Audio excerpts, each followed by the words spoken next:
to Black Swan Podcasts. I have Darrell Mann, Black Swan CTO and Innovation Expert with us today. Welcome, Darrell.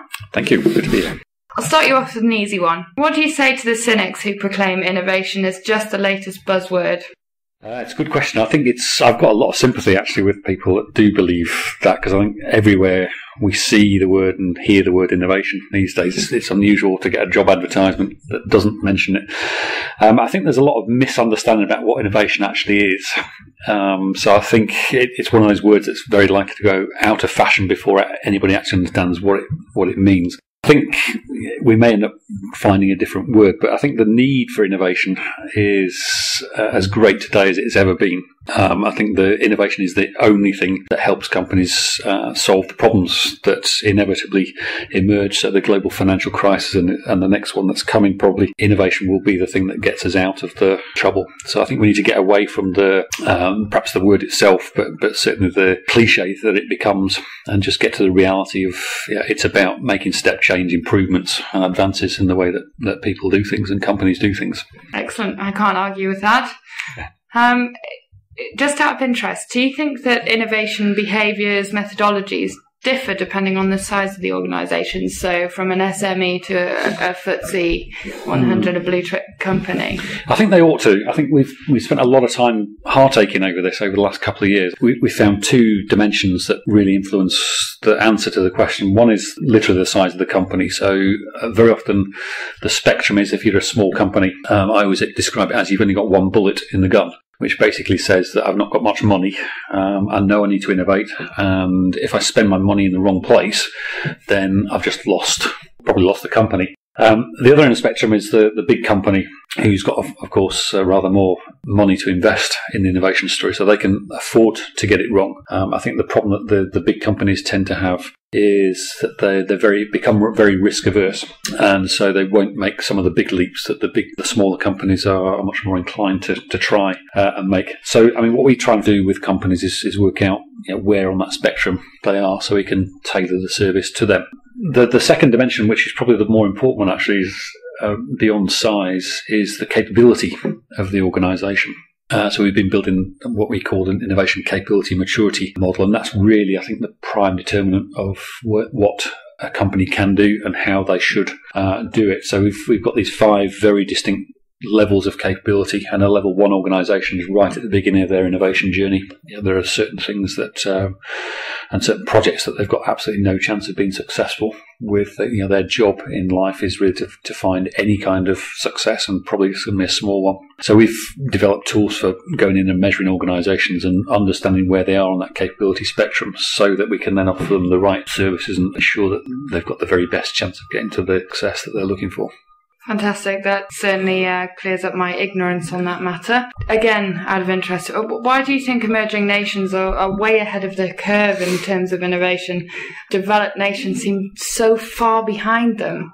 Is it because they're new? Is it because they've got more drive? Can you explain it further? Yeah, I mean, it's again something that we spent a lot of time heartaking over. I spent, if I look at my year, more time in Asia and the developing countries than I do in Europe and the US. I think it really boils down to hunger. I think if you go into most Western companies, Western populations, we've all got a TV, we've got a car, we've got a refrigerator, we've got the house, and we're not really desperate for something, the next thing. Whereas if you go to the parts of China, particularly if you go into the country in China, people don't have the refrigerator, they don't have the television, they don't have the car, and they see other people having it, and they say, "I want that."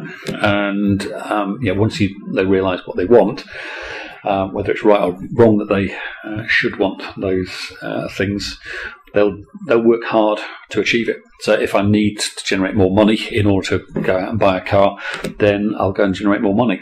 And so I think the hunger really just is that drive for them to change. And particularly when I'm in China, I see a lot of people talking about leapfrogging the West. So it's not about catching up. I'm not going to make the mistakes that I can see being made in the West. I'm going to avoid making those and find solutions that are better than the ones that they've been developing.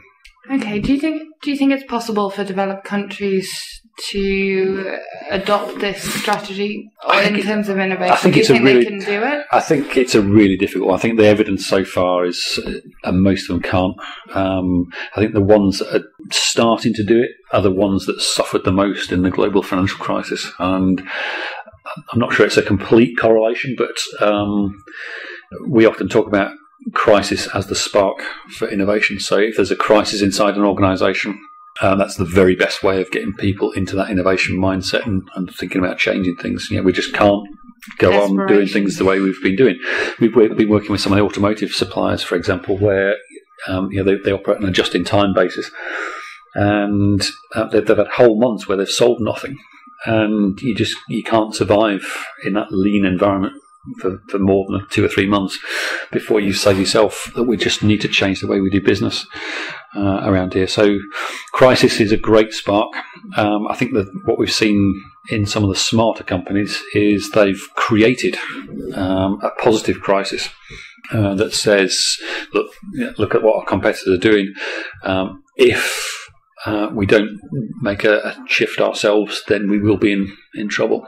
Disrupting before they're disrupted. Yeah, absolutely. Yeah. Okay. I think there's a growing debate around reverse innovation, if you like, a term that's been coined. There's often more breakthrough innovations that are happening in developing countries, and unfortunately they're flowing uphill to developed countries, and they're taking advantage of them. Do you feel that this is a harmful trend? I think it's an inevitable one. I think the developing nations that are playing the game best are realising that if they try and come along with a superior solution, the Western companies will try and kill them, prevent those superior solutions from hitting the market. So very often an effective strategy is to come up with the inferior solution, but target a new market sector. So I'll come up with a very cheap thing, for example, and target the non-customer. I think some of the work of people like Clay Christensen on the Innovator's Dilemma, which is very much framed from the big Western companies' perspective of, we welcome these people that come along with the inferior solution because they take away our least profitable customers. But eventually what happens is they take over our best customers. Yeah, I think what the developing nations are doing is turning that story around the other way and recognising that because they are the disruptor, they're the ones with the inferior solution, they will win eventually. And I think what's happening right now is we're in a wave where a lot of those developing nations are doing the disruptive innovation and are on the verge now of taking over. You've got to look at Samsung, for example, as a great example of a company that started as Me Too products that are now becoming the pioneers in their industry. I think what they're also starting to realise, whether they can do anything about it, is that they're now, because they've become the pioneer in a lot of sectors, they also become now victims of the next developing nation that's going to come along and disrupt them. I think, ironically, that may be where some of the developing nations have got their next opportunity to be the new disruptor, finding new ways of doing things. And probably the key to that is going to be business innovation rather than technical innovation, finding better ways to sell things to people, better ways to organise the company. So it's painting a rather gloomy picture for developed nations. Any advice, or do you think we're doomed? I think we're not doomed. I think these things do go in cycles. But if you look at all of our predictions for the next 10, 15 years, the West is in for a pretty rough ride. The good news for people, I think, is that stuff always comes out of these crises, and it's the perfect time to innovate. And the companies that will survive are the ones that recognise that they have to innovate, number one.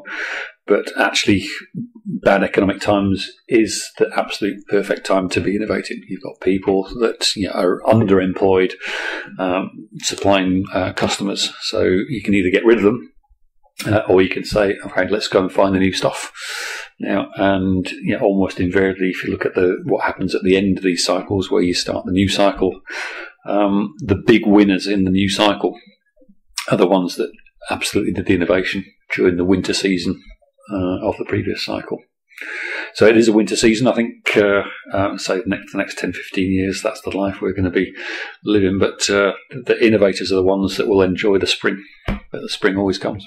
fingers crossed it comes sooner rather than later. 2025 is our prediction. Oh, okay. I look forward to that. On that note, I think we'll end there. Thank you very much, Darrell. Pleasure. Thank you.